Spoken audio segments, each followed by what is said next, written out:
we'll be recording the webinars as well. So, as always, good afternoon, good morning, good evening to you wherever you are tuning in from. This afternoon's webinar is on the Northeast. I must apologise for last week. Unfortunately, having travelled India for 23 years and never ever having a bug, I managed to pick one up in incarceration in Yorkshire. So I do apologise for having to cancel at such short notice last week. But here we are today.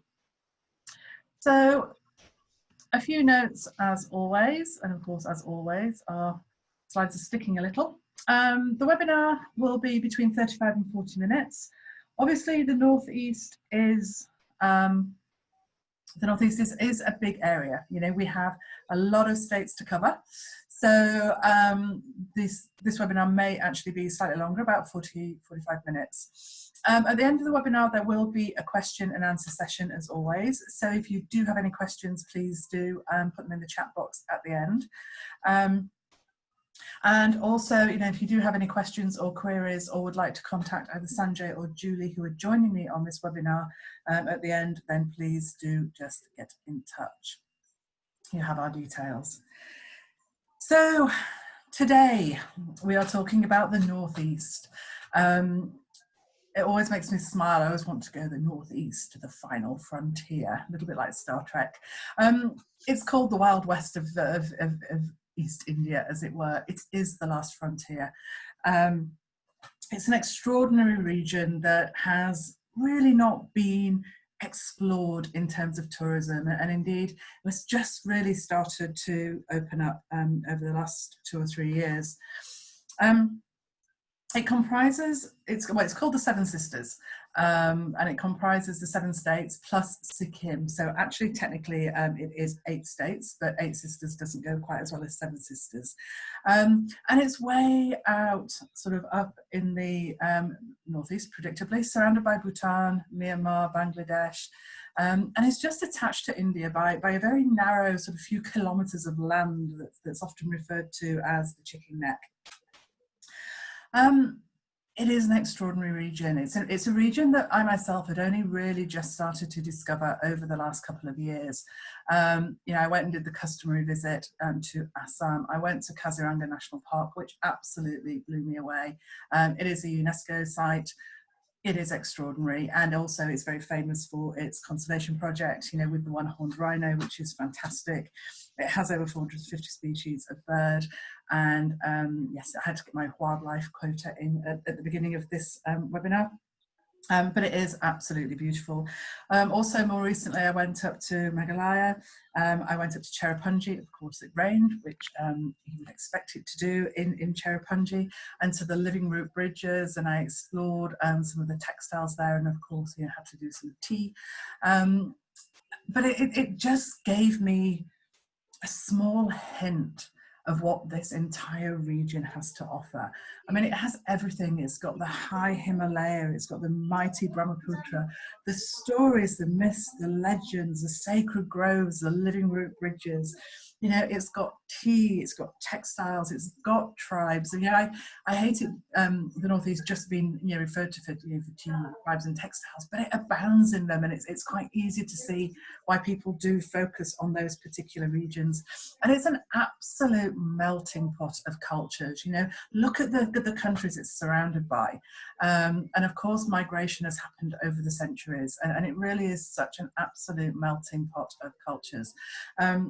I picked up some books when I was there as well, just to, you know, I think with all areas in India, I think we're all, most of us are relatively seasoned travellers to India. Even for those of you on here who aren't, you know, we all get overwhelmed. You know, if you're just starting out in India, it's like, where do we start? How do we, you know, begin to comprehend this fascinating country? And I think, you know, most of you know me, it's 22 years in, and I'm still astounded by this country.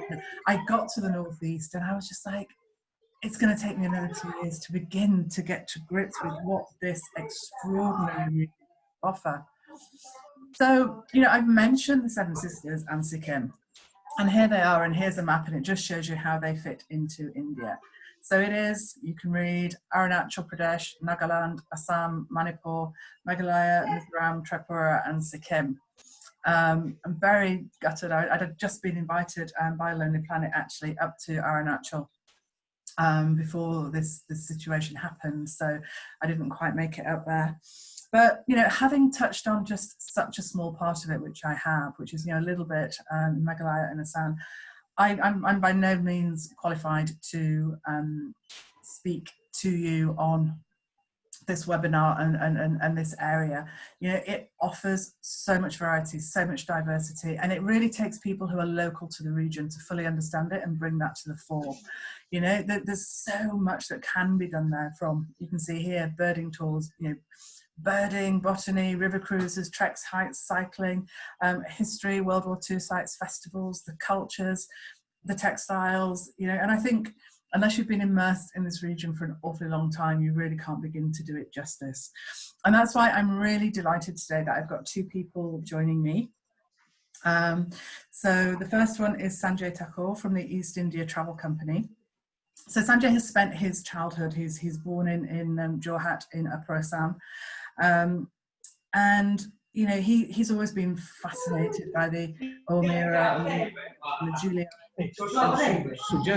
that whole being the culture capital of the region. He was so sort of fascinated by the region and the travel opportunities that it could potentially have, that he joined an inbound travel company in 1999. And then once he'd really got a good grounding in the whole region and how travel operates, he set up the East India Travel Company in 2010.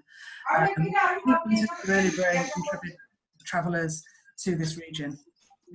My next speaker is Julie. So Julie had one of those sort of what seemingly idyllic childhoods, brought up in Assam, spending her childhood, in idyllic tea plantations and living that life, filled with, going off exploring with her father, sort of camping and doing jungle safaris and playing mahjong and having tea parties.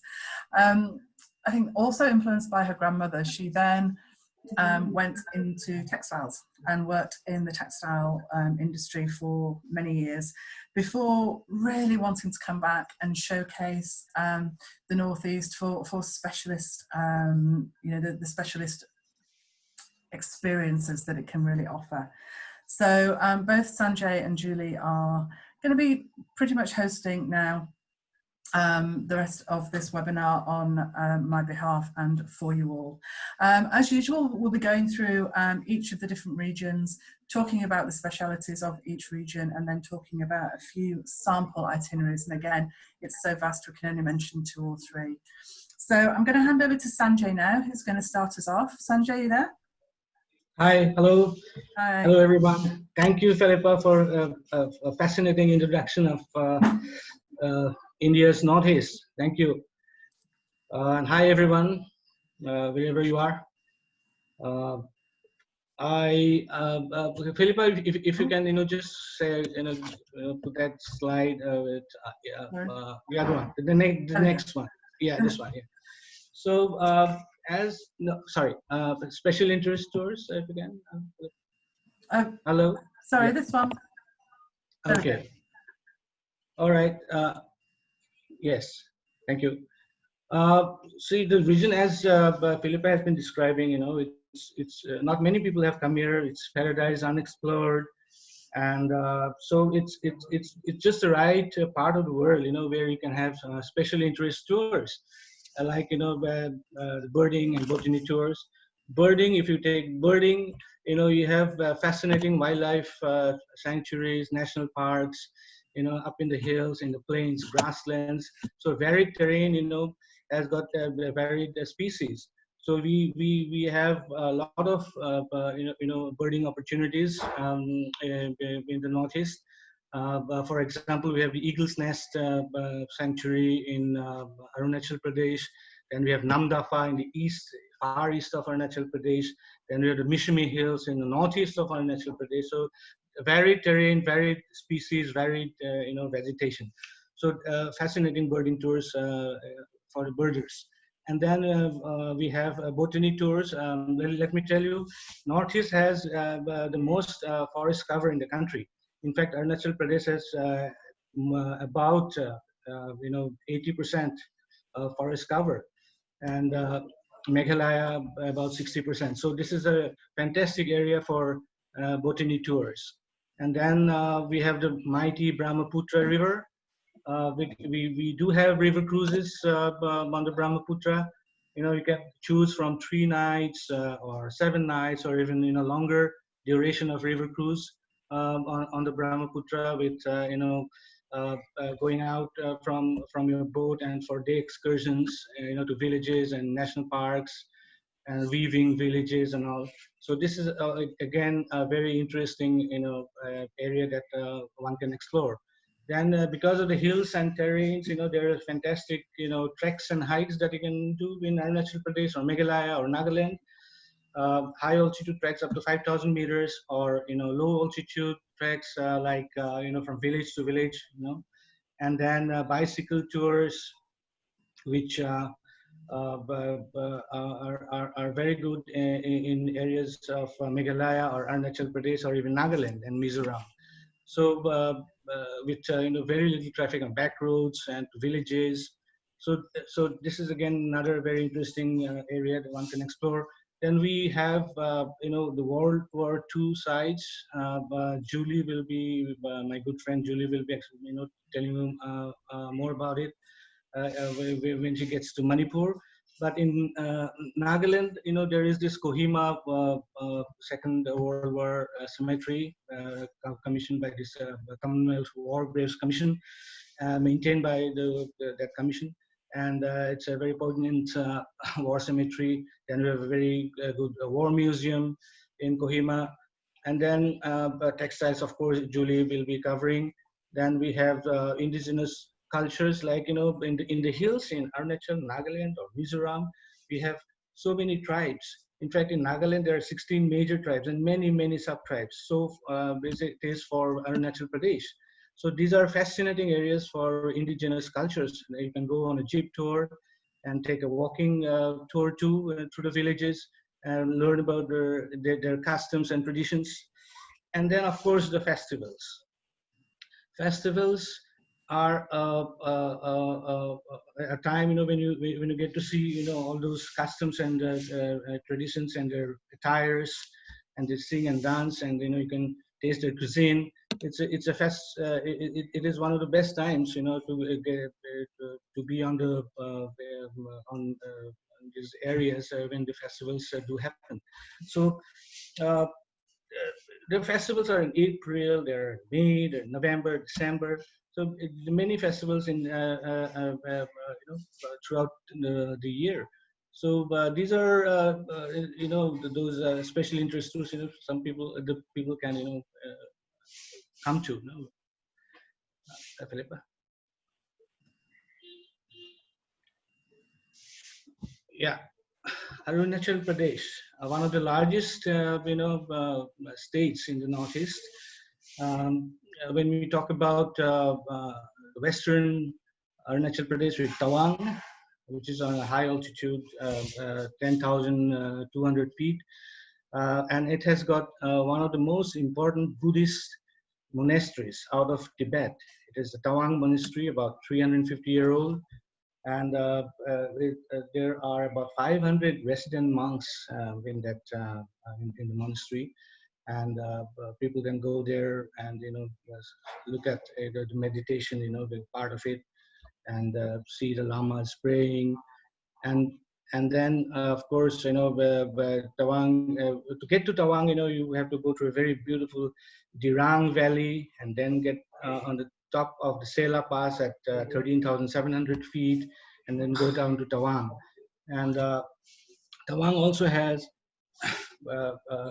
got the reputation of being the first Indian town to host Dalai Lama when he fled Tibet in 1959, and he was coming through Tawang, then to Dirang, and to Tejpur in Assam, and down to Dharamshala now, where he is residing. So we have on the way to Tawang, there is Dirang and there is Bomdila, Nadar Monpa, settlements with Buddhist monasteries, and Then, of course, on the eastern side of Arunachal Pradesh, we have Zero and Pasighat with, tribal hinterland.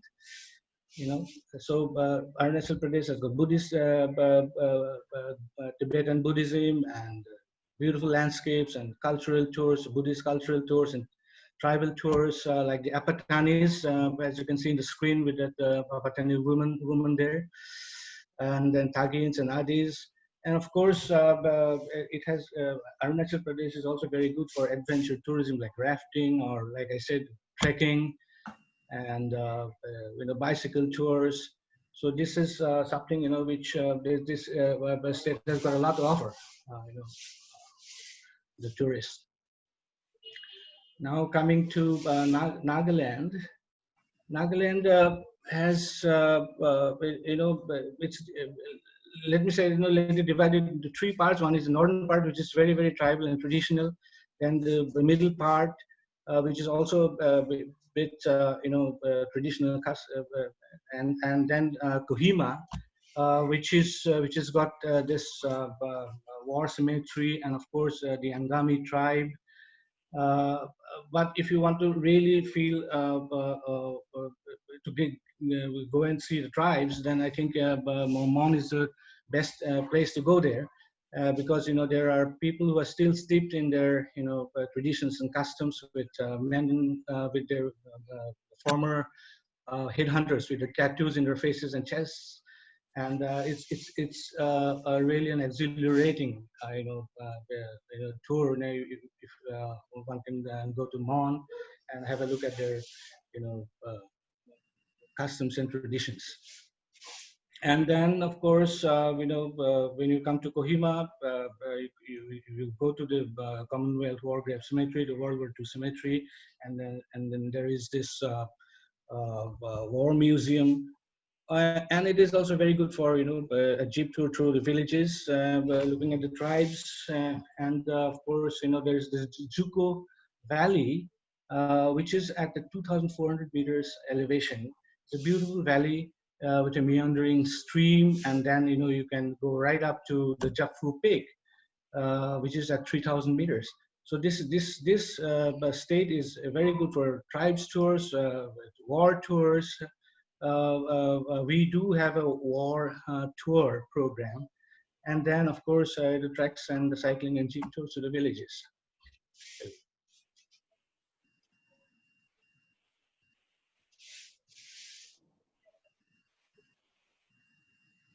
Okay, down south of Northeast India is Mizoram.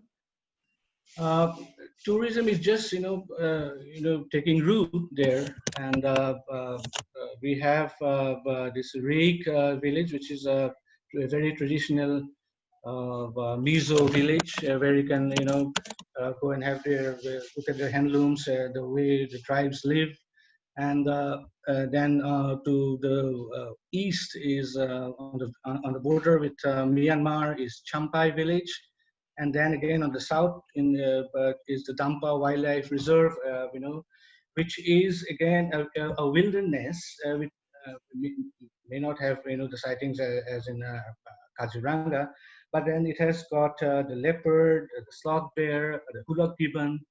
And of course, but the tiger, it is called the tiger reserve, but then it's very difficult to spot the tiger there because of the vegetation and the forested area.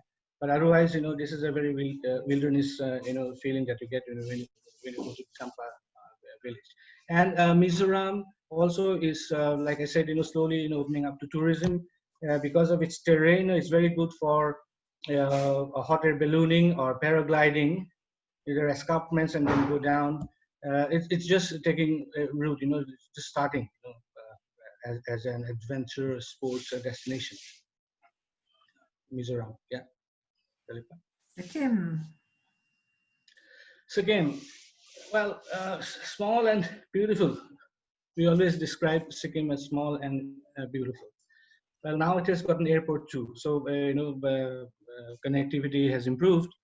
And Sikkim, as you know, is again, mostly influenced by the Tibetan Buddhism with the Rumtek monastery. It is considered one of the most important monasteries outside of Tibet. And it has got very important scriptures and literature of the Karma Kagyu sect of Mahayana sect of Buddhism. So this is a very, very important monastery uh, in Sikkim.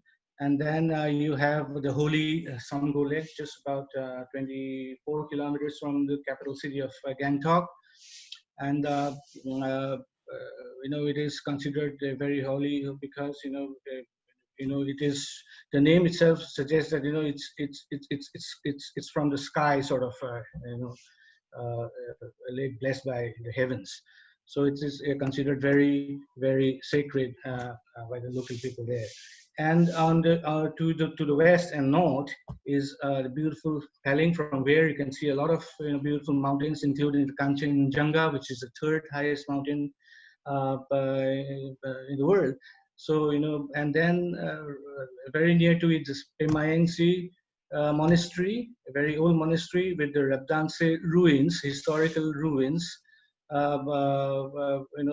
It is from the 16th to 18th century AD, where the second dynasty of the Sikkimese rulers. They ruled before the Gorkhas came and uh, uh, took over. So this is a historical site in Sikkim. And then Namchi, which is to the south of the state, is a pilgrimage center for the Hindus, both for the Hindus and the Buddhists, with a monastery there, and then a very high Shiva statue. This is considered sacred for both the Hindus and the Buddhists. And then mention must be made of the Singalila National Park, one of the most beautiful parks in the country. If you go, if you do a trek in the Singalila Park, you might come across the red panda, which is a very elusive, very beautiful creature. And of course, there are fantastic, trek and hiking trails, beautiful nature, and you can see many of the high Himalayan peaks on a clear day on your treks to on the Singalila trek or some other treks, like trek to the Falut or Sangdakfu areas, which are very, very popular both for young and old. Some treks are not very hard to do. So this is one of the most popular destinations in the Northeast. Yeah. Yeah, sorry, it's just sticking a little bit. There we go. Well, so we do have a few suggested tours, like I was talking about Tawang area, from where, from Guwahati, which is very well connected, from Delhi or Kolkata or Mumbai, and then you land in Guwahati, and then you can take a drive up to the Tawang area. And then you can combine that with as you come down in Namiri National Park in Assam, and then go out. Or if you want to go through the tribal hinterland of Arunachal Pradesh, where I was talking about the Patani tribes or the Adis, then you can come to Dibrugarh. It has got an airport. This airport is also well connected to Kolkata and Delhi. And from Dibrugarh, you can go to Pasighat for the Adi Minions, the Adi Galongs, and this is the tribal hinterland. Not very high, about 1,000 meters or so. And then zero is a plateau, where there's this Apatani tribe. And then you come down either to Jorhat, or you can through Majuli Island, which is in Assam, for a cultural tour of the island, or you can go to Guwahati for the west. So this is another suggested tour that you can have. Yeah. Yeah. And then talking about Nagaland, again, Dibrugarh is the nearest airport. Then you, like I said, about Mon, the most traditional area in Nagaland, and come to Mokokchung in central Nagaland, down to Kohima, and Konoma is a famous village in Nagaland with the Angami tribe, fierce warriors. And Konoma is known to have not to have been subjugated by anybody in its history. So it's a very proud feeling that the Angami Nagas have, that we have never been conquered by anybody. And then, of course, Dimapur. You can go out from Dimapur. There's a railway station, and then there's airport there. So you can make a tour of about 8 to 10 days, covering all these areas. Okay. And then, yeah, this is about talking about Sikkim, Bagdogra, or is the airport, which is Siliguri, town in Siliguri. From there, you can take take the road to Gangtok, about 5 hours a journey.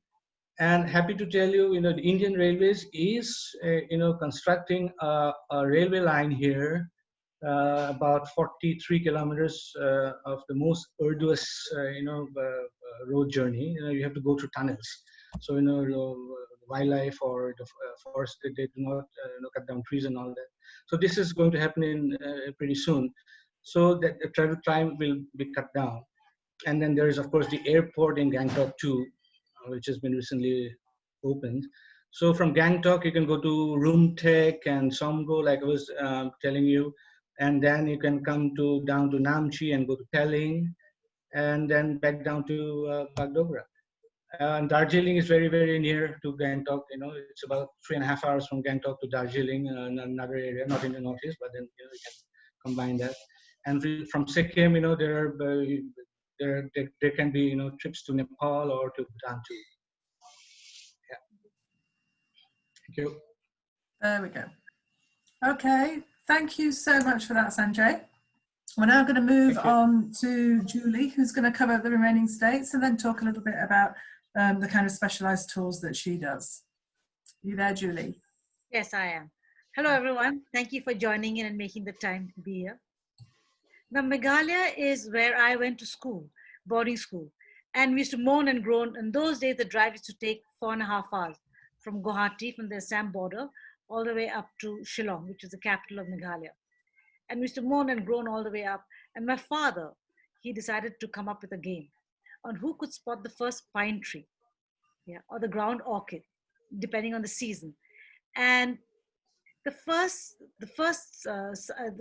pine tree that you see is about 3/4 of the journey, 3/4 of the journey up, and that's when the tropical vegetation changes into the temperate vegetation, full of pine trees and rolling hills. That's where it got its name, the Scotland of the East, during the British rule. At that time, Shillong was the capital of Assam. The entire region was clubbed as Assam. It's only in 1972 that it became a separate state. There are 3 tribes here: the Garos in the west, the Khasis in the center, and the Jaintias in the east. The matriarchal society, and among the Khasis or something, the youngest daughter inherits. The Khasi Hills are also a very popular tourist destination, and also the wettest region in India. I think it's because it's easy to access from Guwahati, because for a long time the only airport access was Guwahati. Now there's an airport in Shillong, and it has a lot of footfall, domestic tourist footfall in April and May.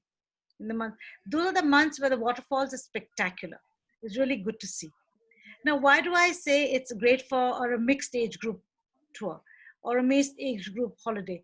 Is because the varied outdoor activities that can happen. You can go trekking, you can go for sedentary walks, rock climbing, enjoy a boat ride. It makes for that sort of a nature, for nature lovers, it's a great destination. The unique features of this state are the locals have these living road bridges, which the locals have built. It's a very hilly terrain. And to getting from one cliffside to the other, like going to school or going to the market, some of these bridges are very old, these living road bridges. They're made with the roots of the rubber tree. They kind of platted them. There's one picture at the back of Philippa there, and there's one at the bottom. We actually encourage our guests to go deep in with the locals and see actually how these bridges are made. Not just go and stomp all over them, but actually go see how these bridges are made. It's really nice. Yeah. And over the years, the Northeast has always been very musical. But over the years, Meghalaya rather, has become the music capital. Yeah. There's a very famous music concert that happens here in November called NH7. Okay. November is also a time where a lot of festivals happen in the state. One very lovely indigenous festival that happens is the Wangala festival in the western part near Tura, yeah, where 100 drummers come and play on stage. And not on stage, it's in a ground that they come and play. It's a very small festival, not too many people go for it, but it's really nice. And these are the indigenous festivals that are worth going in. In the image, there's a girl dressed up, the whole row of girls dressed up. Each village has a particular color that they come in. The dancers come along with the drummers. It's really nice to see this. It's, yeah. Shall we move on to the next slide? Yep. Trying. There we go. Oh, sorry. There you go. So Manipur, about Manipur, if you spend 2 or 3 days in Manipur, it's the subtle beauty that comes through in its landscape and among the women. The mighty, especially among the mighty tribe women, they dress beautifully. They wear these sarong, they call fanaks. They dress really well. And they have these red flowers on their hair. They make a sort of a paste with sandalwood on their faces. They're very elegantly dressed up, And I think it's because of royal patronage. For a long time, Manipur was ruled by royalty, who encouraged culture, performing arts, painting, dance. So there's a lot of refinement that happens there. And it's very beautiful to see even the small ritualistic practices. In the mornings when they open their shops, their workshops, they set up the little brass containers and baskets full of rice, some grass, water, to welcome the deities in, to start their day. It's also these practices where you can see the connection of India to Southeast Asia, where the boundaries kind of blur, especially to Southeast Asian countries that follow Hinduism. You see that process. Yeah. The other tribes that live here are the variations of the Kuki and the Zhao tribes. Yeah, they're very vibrant. Not as their festivals are also equally beautiful, but there's a lot of music, dance, a lot of food, and it's really quite nice to see that. Yeah, and here the World War II, Sanjay was talking about World War. During the World War II, this region played a very, very important role because because the Japanese army had come right across, and the two battles, the Battle of Kohima and the Battle of Imphal, actually stopped them from going further. Yeah, there are a lot of stories of why the Japanese came. They say it's mainly for oil, because that region, the Northeast is also very rich in oil. Yeah, okay. That's there. Is the entry to Myanmar. So a lot of people combine their trips there with that. It's also, the Manipur is also very famous for sports. We've had some on the Indian arena. Some of our best sportsmen have come from Manipur. Yeah, from Manipur. It's also they have these indigenous boat races where both genders of the people participate. Both genders participate, and they're very, like I said, they're very well done up. Can we move to the next slide, please? Yes. We can. Yeah, you can see the way they dress up. Yeah, the girls have all this, beautifully done up. Even the men, they all dress up very lovely. It's very pretty to see that. Yeah, and the other thing that Manipur very few people know is Manipur is the birthplace of modern polo. Why do I say modern polo? The horseman playing with ball is very old. I think came from Mongolia, but the rules of modern polo, yeah, as you can see the rules of modern polo came from Manipur, where the sport was actually developed for youth and for the prince to become more skillful in horse riding. It was the tea planters from Assam who first saw it, and they adapted the rules, and that's how it happened. So the world over, they call the horses, no matter what size the horse is, a polo pony. Because the polo, you can see the pony in your screen, are smaller. The breed is smaller. That's where the name comes from. The unique feature here of Manipur would be Loktak Lake. It's the largest freshwater body is the largest freshwater body in the northeast, and they have these things called the pumdis. Now these pumdis they're like floats, but they're natural floats. They're made of biomass, natural matter. Yeah, and if you step on one, you can actually feel a little wobble. You know what you would feel on a float. Yeah, if in any water body. And some of these pumdis are quite large. They actually have houses built on them. Sorry, not concrete houses, but made out of thatch and bamboo. The largest pumdis is 60 square kilometers, and it is the Kaibu Lamjau National Park. It is the world's only floating national park, and it's home to the Shanghai deer. So you can go into a canoe in between the pumdis and spot the deer. It's quite a lovely thing to do. I so desperately want to go there, Julie. You Yeah, know that. it's just lovely. I sent you a video. I know you did. I know, that was really mean. No, it's really nice. And okay, the last thing I have to touch on before I move on is the tech. Because of patronage, I think it's because of the textiles between the tribes, and everybody has their own, especially the Metis community, which is the largest community there. They have textiles dedicated to different, because they believe so much in ritual, they're dedicated to different ceremonies and functions, and for mourning a separate thing, to go older women have a separate thing when they step out of the house. It's really beautiful to see. Yeah, and destinations are not so far from Imphal, so that makes it a short good holiday. If you club it with another state. Yeah. Now we move on to Assam. Assam, of course, is the most popular, is the most developed among tourists. I think Assam has also been most accessible. If you had looked in the map that Sanjay was showing you, when he was showing you the drive-through to Arunachal, you could see the beige area in the map. That's Assam. It's the plains of Assam with the river Brahmaputra running through. And all the green area are the different hilly states. So Assam is the plain, and all the other states are hilly around it, semi-hilly in some cases. Yeah. So that's Assam. Now Assam, the first people who came to Assam and who ruled Assam for a long time were these rulers they were the Ahoms. They came from the Burmese-Thai border, and they came here for the fertile land to grow rice, and they ruled the state for 600 years. At that time, there was a sage. His name was Shankardev. He and his disciples started these Vaishnavite monasteries. In the image, you'll see the mask, there's a performer. They have kept the tradition of performing arts alive in Assam. Yeah? And they've kept not only because of the performing arts, the music, there's this ancient art of making masks using cane.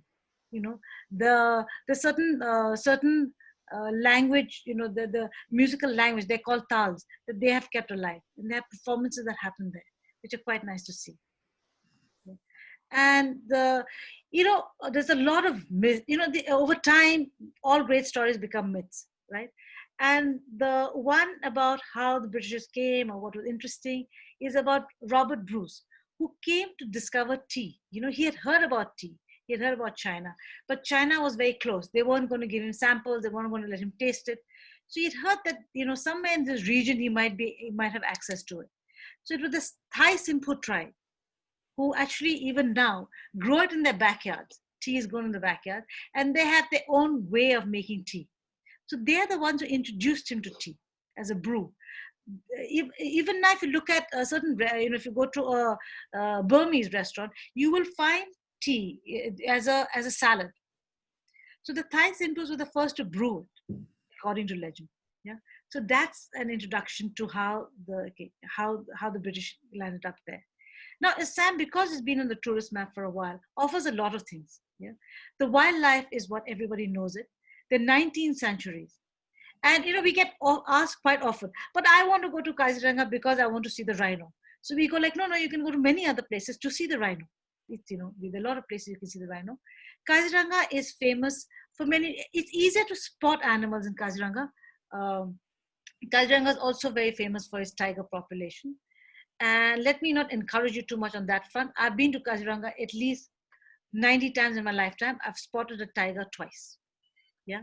So that's because it's a very thick forest. The grass, the grass actually, the elephant grass means actually a whole herd of elephant could be in between those grass. You won't spot them till they come out because the grass is so tall there. Yeah.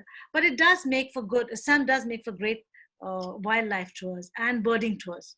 A lot of people come for that, and we have very good naturalists and bird experts who take people around. Yeah.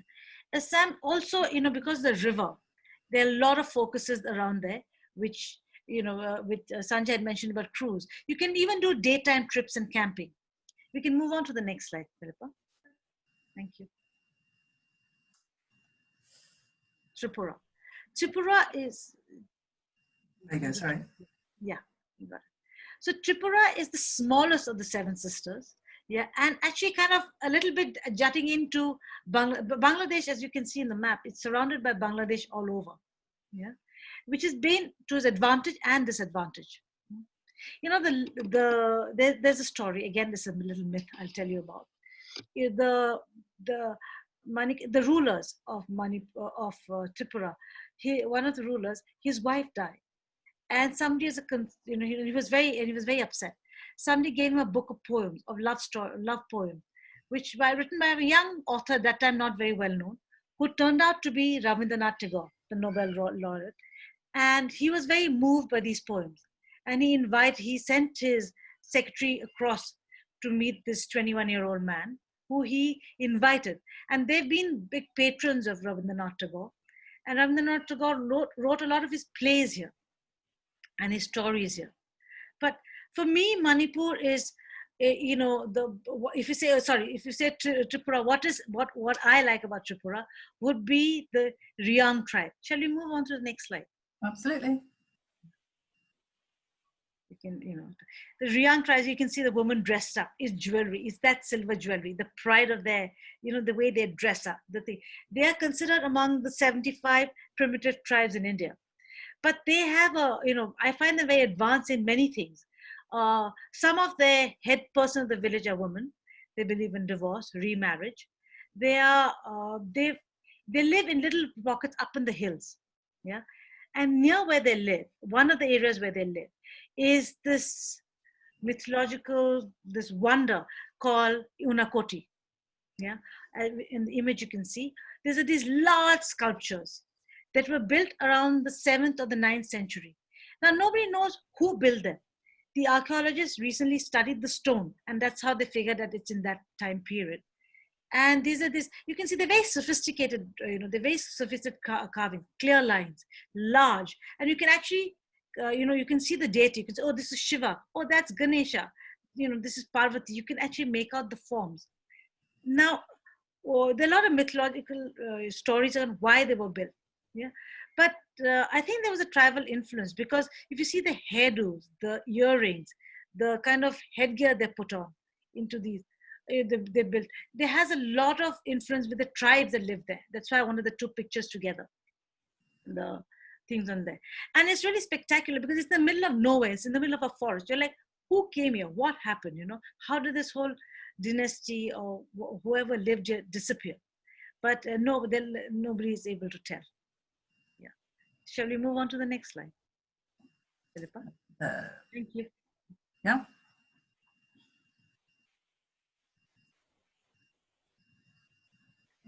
Experiential tours. We believe that in that region is best experienced when you come in, if you have an interest, or come in and explore the tribes. Now, how would you go about exploring tribes or locals? You can't just come on somebody's door and knock and say, hey, I want to see how you live.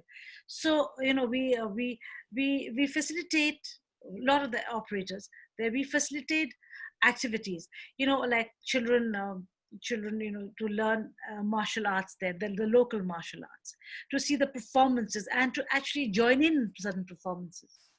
Music, play with them, learn your local terms, learn a language sometimes.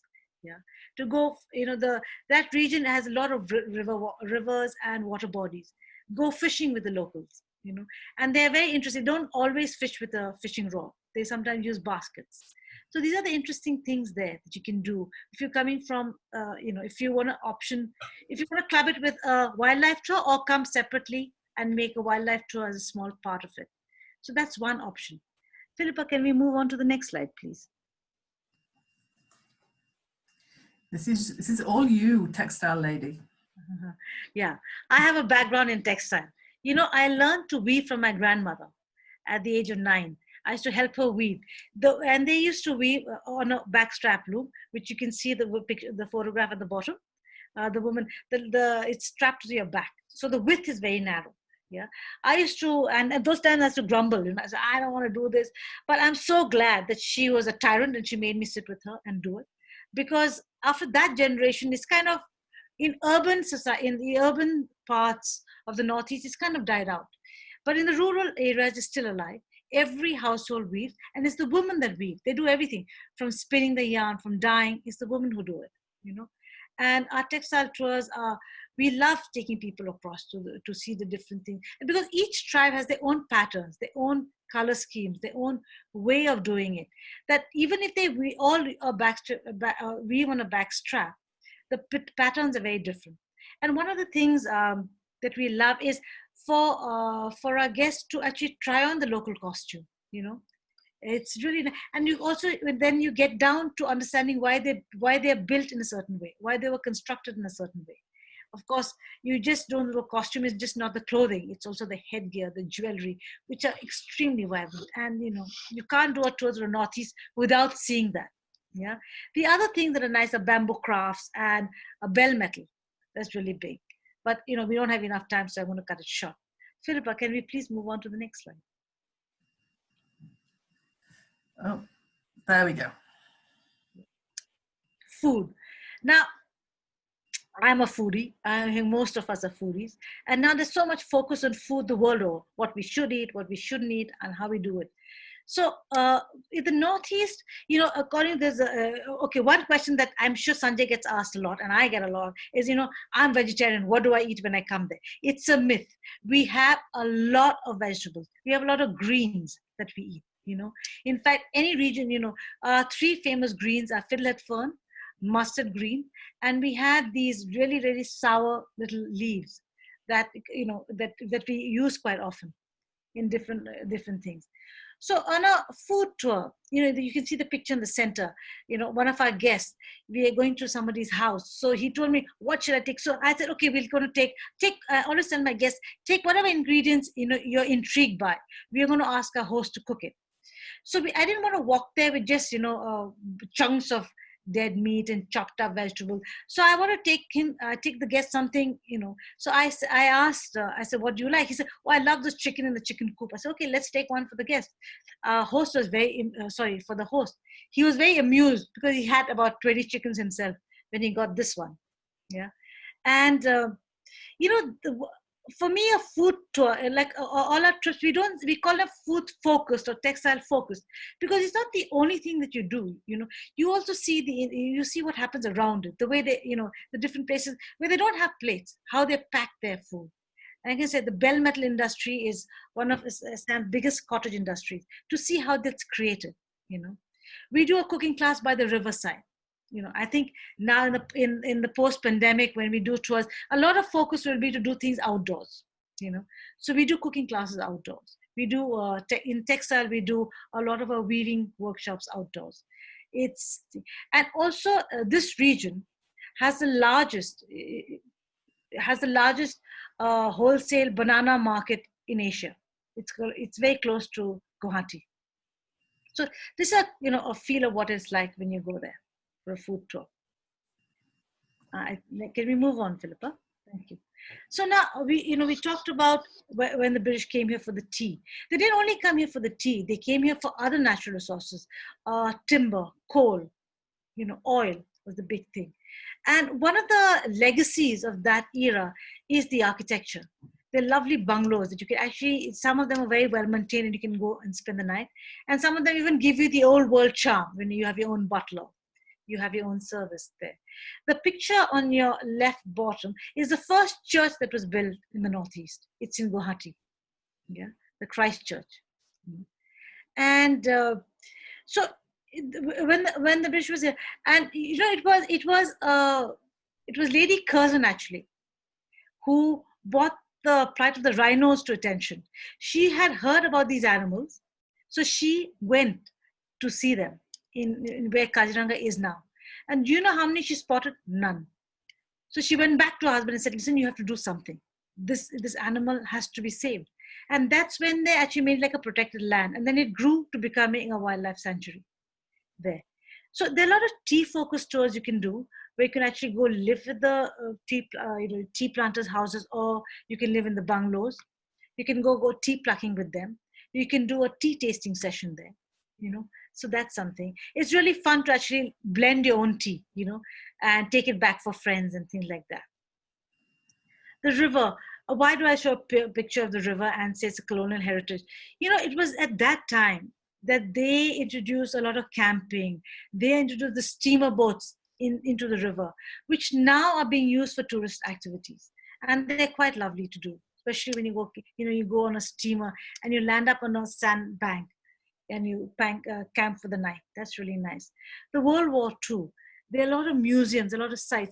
In fact, in Manipur, even now, you can actually meet some of the older generation who tell you what it was like when the Japanese came. The Japanese army was starving when they came, you know. So, and then people had to give them food, and there was a mix of, you know, the activities that happened at that time. So that makes a good story to see. The whole route, you can do it. And a lot of history and stories behind it. But that's a longer conversation. For those interested, you can approach us later. Thank you, Philippa. So, you know, what would be a specialized tour? I would say a food fuel tour, like I showed you the images earlier. We would start from the airport in Guwahati, and we would drive 3 hours to Manas. Manas is also at the border of Bhutan. It's actually the national park there is divided. And there you can relax, you can go for a safari. One of the oldest tribes of the region, the Bodos, the Bodo tribe, they call themselves Boros, are the original inhabitants. They were the first tribes there, you know. So their villages are there. And they do very beautiful cooking classes, and they do cultural demonstrations there. So that's a good introduction to start a trip. It's a combination of a little bit of wildlife and a little bit of the tribes. Then we move on to Bongaigaon. Well, near Bongaigaon are the Sotrabari, where they make the well metal utensils, which you can see, buy, and even do a class yourself. Among Bongaigaon, the other Boro villages that you can see. And from there, we continue to Tura. Now, Bongaigaon to Tura is about a 3.5-hour drive. Yeah. And Tura, we try to club it with a festival, if it's on. And you can, you know, and there we arrange for you to go to villages to cook, to go to farms to pluck. That's a really fun activity to do, to go into the farm. And that region makes the most beautiful baskets out of bamboo. So all this becomes a part of the tour. And we try to, encourage our guests to get involved in these activities. And from there, we come back to Guwahati. Yeah. On the way, we stop at a place, it's near the Kulsi River, to spot river dolphins. We take a boat ride and to spot the river dolphins. And there we also do a cooking class in the middle of, by the riverside. So these are the things that happen on a specialized tour. I'm putting it in a nutshell. We can give it to you more details later. On a textile tour, we try to see which are the interesting. We try to give you as diverse tribes. We might cover about 3 tribes. So on a textile tour like this one, the textile costume and interaction, we have actually we introduce you to 3 tribes through 3 women, 3 weavers. So they take you through their lives. They take you through their home. They give you a demonstration. You can actually sit down and weave with them. You can, see their pattern, their costume, and they take you through that. And that's really interesting. So here also we combine a little bit of outdoor activities like the Kaibul National National Park there. We also combine a little bit of culture where we introduce you to museums and we take you to meet some dancers and painters and get you to eat some very interesting food. And also now there's a lot of revival in the region to document the crafts, to document food. And it's nice to go and see some of these, and encourage them to do so. I think that's pretty much it. Thank you. Okay, brilliant. Thank you so much to both Julie and Sanjay, both absolute experts in this region and have saved me an awful lot of voice today because I already had a talk before this one earlier on today. Now, accommodation, it's something that Sanjay and Julie and I have talked about and covered when we were sort of chatting about it this morning. And it's one thing that does concern people about travelling to the northeast. There are a few lovely 5-star hotels. The one photographed here I visited last summer, and there are quite a few now really lovely 5-star hotels coming up that are well worth staying in.